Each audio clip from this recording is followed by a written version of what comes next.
Assalamualaikum warahmatullahi wabarakatuh. Pada video kali ini, kita akan melanjutkan materi pembelajaran kita, yaitu pada materi berpikir komputasi atau yang lebih dikenal dengan computational thinking. Ketika kita hidup, tentu yang namanya masalah itu tidak akan pernah terlepas dari dalam diri kita. Baik itu masalah antara pribadi kita, seperti masalah kita di sekolah, lalu ada masalah antara diri kita dengan orang lain, lalu ada masalah antara diri kita dengan orang tua, dan lain sebagainya. Nah, masalah-masalah tersebut itu harus kita selesaikan. Kenapa? Karena kita tidak boleh lari dari masalah. Ketika kita lari dari masalah, maka itu akan menimbulkan masalah yang baru lagi. Sehingga untuk mengatasinya, kita perlu menyelesaikan masalah-masalah yang ada dengan satu persatu.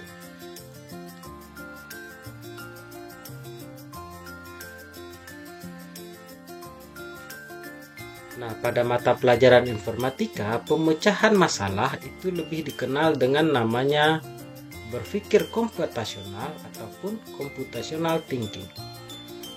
Apa sih itu berpikir komputasional?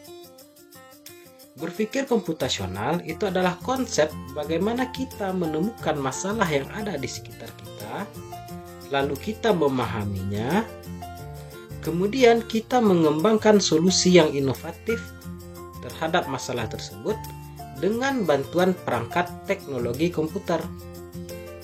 Berpikir komputasional itu memungkinkan kita bisa menyelesaikan masalah-masalah yang ada meskipun masalah tersebut merupakan masalah yang sangat kompleks. Nah, di dalam berpikir komputasional itu mempunyai 4 teknik kunci pendekatan. Yang pertama itu ada dekomposisi, yang kedua itu adalah pengenalan pola, yang ketiga itu ada abstraksi, dan yang keempat itu ada algoritma. Nah, keempat teknik tersebut itu bekerja bersama-sama melengkapi satu dengan yang lainnya. Untuk itu, mari kita bahas 4 teknik kunci pendekatan berpikir komputasional. Nah, yang pertama itu ada dekomposisi. Dekomposisi itu adalah pendekatan dengan memecah masalah yang besar dan kompleks menjadi masalah-masalah yang lebih kecil dan lebih sederhana. Sehingga kita itu lebih mudah mengelola dan mudah memahami masalah yang ada, kemudian kita bisa mencari solusi dari masalah tersebut. Istilah lain untuk teknik dekomposisi itu adalah divide and conquer dan divide et impera. Nah, lalu dekomposisi ini juga dapat digunakan dalam berbagai persoalan di kehidupan kita. Juga dekomposisi itu berfungsi untuk mengembangkan sesuatu, termasuk salah satunya itu mengembangkan sebuah produk. Pendekatan dekomposisi itu memberikan kemudahan kita dalam melakukan inovasi. Ketika mengembangkan solusi atau produk, kita dapat melakukan ataupun menambahkan perubahan-perubahan yang ada, serta memberikan hasil yang lebih baik dalam penyelesaian permasalahan ataupun pengembangan sebuah produk. Nah, salah satu contoh dekomposisi itu yang pertama, cara membuat mie instan. Masalah besarnya itu adalah bagaimana cara kita membuat mie instan. Nah, lalu kita pecah masalah-masalah itu menjadi masalah kecil. Yang pertama, kita panaskan air, lalu masukkan mie ke dalam air, lalu kita tambahkan bumbu, aduk hingga matang, sehingga mie tersebut bisa kita sajikan. Nah, lalu kita juga bisa menambahkan inovasi, misalkan dengan menambah daging ayam, ataupun misalkan menambah dengan telur, dan lain sebagainya. Nah, begitu juga dengan kehidupan pribadi kita sendiri. Misal, seperti contoh kita mengatur jadwal harian. Nah, masalah besarnya bagaimana sih kita bisa mengatur jadwal harian kita sehingga jadwal-jadwal kita itu teratur. Contoh pertama itu ada bangun tidur, lalu kita sarapan, pergi sekolah, belajar di kelas, hingga kita pulang, lalu sampai kita istirahat lagi. Nah, itu adalah dekomposisi. Yang kedua itu adalah pengenalan pola. Pengenalan pola itu merupakan teknik yang mencoba untuk melihat kesamaan pola-pola atau karakteristik tertentu dari suatu permasalahan yang ada. Nah, masalah-masalah tersebut mempunyai karakteristik yang sama sehingga memberikan peluang untuk kita menggunakan solusi yang sama.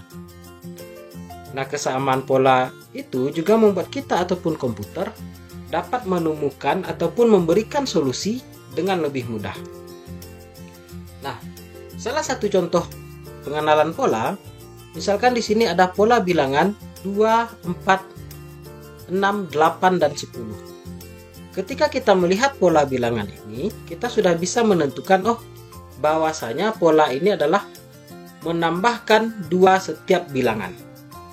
Sehingga kita bisa mencari angka berapa sih yang muncul berikutnya. Misalkan di sini ada 2, 4, 6, 8, dan 10. Sehingga angka selanjutnya itu 12, 14, 16, dan seterusnya. Nah, dalam pengenalan pola, kita juga mengenal itu ada namanya pola pada gambar. Seperti yang terlihat pada contoh. Gambar tersebut itu berbentuk segitiga, dengan setiap baris itu bertambah 1 titik. Misalkan di atas itu titik pertamanya adalah 1, di bawahnya itu adalah titiknya 2, ditambah lagi 1 menjadi 3, sehingga baris keempatnya itu nanti menjadi 4 buah titik. Dan begitu seterusnya. Pola juga bisa kita lihat pada kalender. Seperti misalkan hari Senin itu akan selalu berulang setiap 7 hari. Nah, dan juga bisa kita lihat contohnya pada traffic light ataupun lampu merah. Nah, di mana lampu merah, lampu hijau, dan lampu kuning itu akan terus berulang, hidup secara bergantian. Lalu yang ketiga ada abstraksi. Abstraksi itu adalah teknik untuk menemukan informasi yang penting dari informasi yang tidak relevan, yaitu dengan berfokus pada informasi yang penting dan berguna serta mengabaikan detail-detail yang tidak berguna.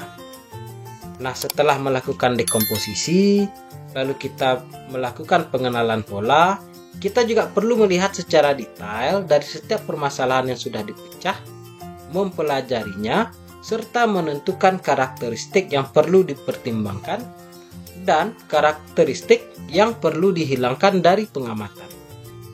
Nah, dengan melakukan abstraksi, kita dapat fokus pada informasi yang berguna dan tidak meninggalkan informasi yang penting.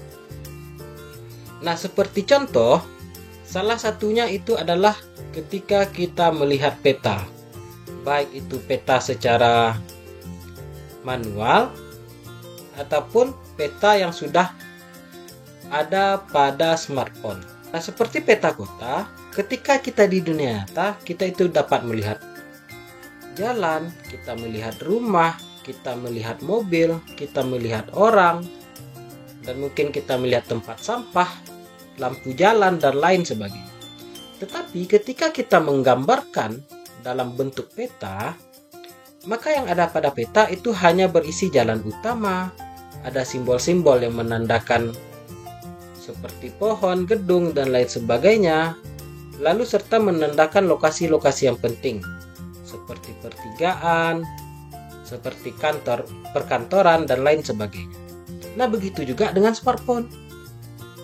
Ketika kita membuka aplikasi, contoh salah satu aplikasinya itu Google Maps, misalkan kita pergi ke titik A ke titik B, maka yang akan ditampilkan pada Google Maps itu adalah jalan yang dapat kita lalui dari titik A ke titik B.